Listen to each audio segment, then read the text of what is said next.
اعوذ باللہ السمیع العلیم من الشیطان الرجیم بسم اللہ الرحمن الرحیم۔ ناظرین، ہم سورہ آل عمران کا ترجمہ کر رہے ہیں اور آیت نمبر 139 پر ہیں۔ اس میں اللہ تعالیٰ فرما رہے ہیں، اور جو نقصان تمہیں پہنچا ہے اس سے بے حوصلہ نہ ہونا اور غم نہ کرو، اگر تم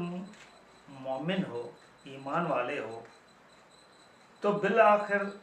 غلبہ تمہیں حاصل ہوگا۔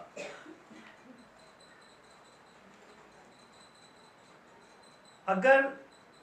تم کو چوٹ لگی ہے تو ایسی چوٹ دشمن کو بھی پہلے لگ چکی ہے، اور یہ دنوں کا الٹ پھیر تو ہم تم لوگوں کے اندر اس لیے کرتے ہیں کہ امتحان کریں، اور اس لیے کہ اللہ ایمان والوں کو جانچ لے اور تم میں سے ان لوگوں کو چھانٹ لے جو حق کی گواہی دینے والے ہیں، اور اللہ ظالموں کو پسند نہیں کرتا۔ یہ جنگ احد کے بارے میں آیات ہیں۔ جس وقت جنگ احد جیتنے کے باوجود مسلمانوں کی کچھ غلطی کی وجہ سے ہی کافروں نے آخری ٹائم پہ جا کر جیت لی، تو اللہ چاہتا تو اس کو اپنی طرف سے پھیر بھی سکتا تھا، لیکن اسی کو اللہ تعالیٰ اس آیات میں بتا رہا ہے کہ یہ ہم نے خود نہیں کیا، اور یہ الٹ پھر اس وجہ سے کر رہے ہیں کہ ہم آپ کو جانچ لیں۔ آگے اللہ تعالیٰ فرما رہے ہیں،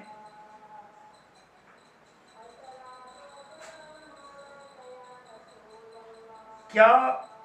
تم نے یہی سمجھا کہ جنت میں داخل ہو جاؤ گے، اور اللہ نے ابھی ان لوگوں کو دیکھا ہی نہیں جنہوں نے تمہارے اندر سے جہاد کیا،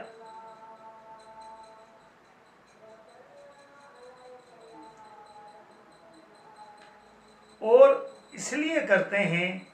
کہ اللہ ان کو بھی جان لے جو ثابت قدم رہنے والے ہوں، اور موت کے سامنے آ جانے سے پہلے تم اس کی تمنا کرتے رہے ہو، سو اب تو موت کو تم نے آنکھیں چار کر کے دیکھ لیا ہے۔ یعنی اللہ تعالیٰ فرما رہے ہیں کہ جب آپ کو پہلے موت نظر نہیں آتی تھی، آپ ہر جگہ جیت کے آتے تھے، تو آپ کو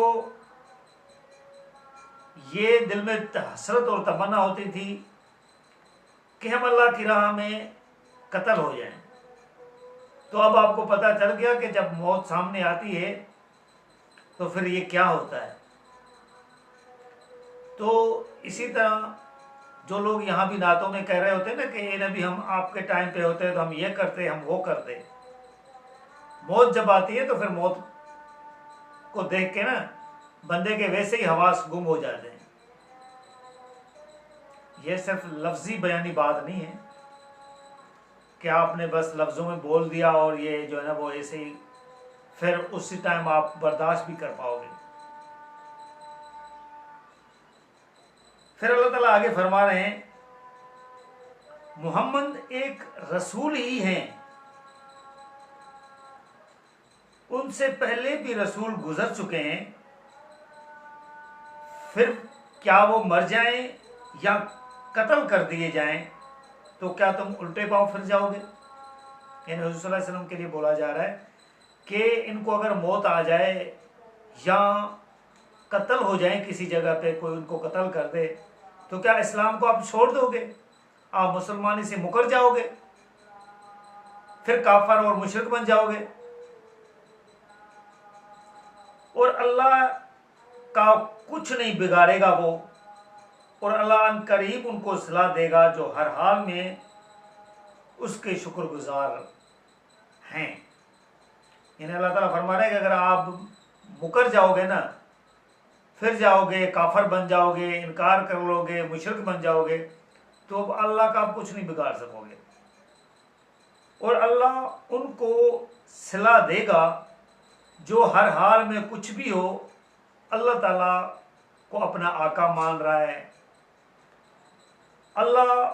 ان کو ہی شکر گزار بندہ جو ہے نا وہ اپنا مان رہا ہے، سمجھ رہا ہے، جو مسلمان ہیں۔ آگے اللہ تعالیٰ فرما رہے ہیں ہر شخص اللہ کی مرضی سے مقررہ وقت تک دنیا سے رخصت ہوتا ہے، یعنی کسی کو موت ایسے نہیں آتی کہ کہیں ایکسیڈنٹ ہو جائے اور مر جائے، یا کسی کو کوئی بیماری لگ جائے اور وہ مر جائے۔ اللہ تعالیٰ فرما رہا ہے کہ یہ ایک مقررہ وقت ہوتا ہے، اس وقت پر پھر اللہ تعالیٰ اپنے فرشتے کو بھیجتا ہے اور وہ اس کی جان لیتا ہے۔ اس سے پہلے چاہے کچھ بھی ہو جائے کوئی نہیں مرتا، اور جو دنیا کا صلہ چاہے گا ہم اسی کو اس دنیا کے اندر صلہ دیں گے، اور جو آخرت کا صلہ چاہے گا ہم اس کو وہاں دیں گے، یعنی جو جس کی جس قدر کوشش کرتا ہے اللہ تعالیٰ اس کو وہیں اتنا دیتا ہے۔ اگر دنیا کے اندر رہ کے دنیا کی خواہشوں کے مطابق بندہ عمل کرتا رہے گا تو اللہ تعالیٰ اس کو دنیا کے اندر دیتا ہے، کیونکہ اس نے کام اس طرح کے کیے ہوئے۔ اور جو دنیا کے رہتے ہوئے آخرت کا صلہ چاہتا ہے اور آخرت کی کمائی کر رہا ہوتا ہے تو اللہ تعالیٰ اس کو وہاں صلہ دیتا ہے۔ اور اللہ تعالیٰ فرما رہے ہیں اور اپنے شکر گزاروں کو ہم ان کی لازماً جزا عطا فرمائیں گے، یعنی جو اللہ تعالیٰ کا کہنا مان رہے ہیں ان کو ان کا صلہ لازماً ملے گا۔ آگے اللہ تعالیٰ فرما رہے ہیں اور کتنے ہی نبی گزرے ہیں جن کے ساتھ ہو کر بہت سے اللہ والوں نے جنگ کی ہے، تو اللہ کی راہ میں ان کو جو مصیبتیں پیش آئیں ان سے نہ وہ پست ہمت ہوئے، یعنی ہمت ہار بیٹھے، اور نہ انہوں نے کوئی کمزوری دکھائی، اور نہ دشمنوں کے آگے انہوں نے اپنے ہتھیار ڈال دیے۔ اور اللہ ایسے ہی ثابت قدم رہنے والوں کو پسند کرتا ہے، ساتھ اس کے ماننے والے جس کو اللہ تعالیٰ نے فرمایا اللہ والے، یعنی مسلمان جو تھے وہ انہوں نے جنگیں کی ہیں، اور پھر جنگ میں جو ان کے ساتھ مصیبتیں پیش آئی ہیں ان پر انہوں نے نہ کوئی کمزوری دکھائی، نہ وہ ہمت ہار بیٹھے، نہ انہوں نے اپنے ہتھیار ڈال دیے۔ اور اللہ ایسے ہی ثابت قدم رہنے والوں کو پسند کرتا ہے۔ ان کی دعا بس یہ رہی کہ پروردگار ہمارے گناہوں سے درگزر فرما۔ میں نے بتایا کہ جب نوکر ہوتا ہے نا، نوکر جب کوئی کام کر رہا ہوتا ہے تو چاہے وہ کتنا بھی سیدھا کام کرے لیکن نوکر کے کام میں غلطیاں نکلتی ہیں، تو وہ اللہ تعالیٰ سے ان غلطیوں کی معافی مانگ رہے تھے کہ یا اللہ جو ہم سے غلطیاں ہو گئی ہیں، ہم سے گناہ سرزد ہو گئے ہیں، ان سے آپ درگزر فرمائیے۔ اپنے معاملات میں جو کچھ ذاتی ہم سے ہوئی ہے اس سے معاف فرمائے، یعنی جو ہم نے اپنے معاملات اپنے طریقے پہ اختیار کیے ہیں، کیونکہ انسان کو ایک اختیار دیا گیا ہے، اس اختیار کے مطابق وہ اپنے طریقے سے کام کرے گا، کیونکہ ہر کام کی وحی تو نہیں اترے گی اس پہ کہ یہ کام ایسے کرو، وہ اپنے ذہن کے مطابق کام کرے گا۔ وہ کام سیدھا بھی ہو سکتا ہے، وہ کام غلط بھی ہو سکتا ہے۔ تو اس معاملات میں جو زیادتی ہو جاتی ہے، جو کام ہم سے غلط ہو جاتا ہے، وہ جو مسلمان ہوتا ہے وہ اس زیادتی کی اللہ تعالیٰ سے معافی مانگ رہا ہوتا ہے کہ یا اللہ جو میں نے کام کیا تھا نا اپنے طریقے سے، اس سے اگر کوئی مجھ سے زیادتی ہو گئی ہو نا تو اس کو معاف فرما دے، ہمارے قدم جما دے، اور ان منکر یعنی جو انکار کر رہے ہیں، کیونکہ ایک جو دو فریق لڑ رہے ہوں گے نا تو ایک حق پہ ہوگا تو دوسرا لازمی ہے کہ اس کے انکار پہ ہوگا۔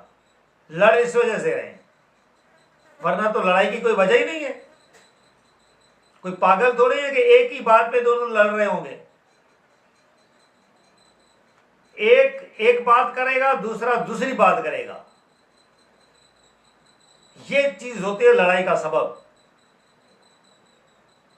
تو اللہ تعالیٰ فرما رہے ہیں جو منکر لوگوں کے مقابلے میں وہ کہہ رہے ہیں کہ منکر لوگوں کے مقابلے میں ہماری مدد فرما. پھر اللہ نے ان کو دنیا کا صلہ بھی دیا اور آخرت کا بھی اجر عطا فرمایا. اور اللہ ان لوگوں کو پسند کرتا ہے جو خوبی سے عمل کرنے والے ہیں. اللہ تعالیٰ فرما رہے ہیں کہ انہوں نے پھر اس طرح مجھ سے دعائیں بھی مانگی، پھر اللہ تعالیٰ نے ان کی مدد بھی کی، ان کو دنیا میں بھی ان کو صلہ دیا، یعنی ان کو کامیابی عطا کی، اور آخرت کا اجر تو اللہ تعالیٰ نے رکھا ہی ان لوگوں کے لیے. تو ناظرین، یہ اب اس جگہ پہ ہم یہ ویڈیو اس کو کنکلوڈ کر رہے ہیں. لہٰذا اللہ تعالیٰ نے یہ دنیا جو بنائی ہے وہ بنائی اس وجہ سے کہ اللہ تعالیٰ انسانوں کو آزماتا ہے. اس میں پوری انسانیت ذات آ جاتی ہے، اور پھر وقتاً فوقتاً اللہ تعالیٰ نے انبیاء اور رسولوں کو بھیجا، اور ان کے ساتھ وہ کتابیں نازل کی جو ان کو سمجھانے کے لیے تھی. جس قوم نے اس کتاب کو چھوڑا وہ ہٹتی چلی گئی. اور آخری کتاب یہ ہے جو اللہ تعالیٰ نے حضور صلی اللہ علیہ وسلم کے ذریعے سے یہ ہم مسلمانوں کو عطا فرمائی ہے.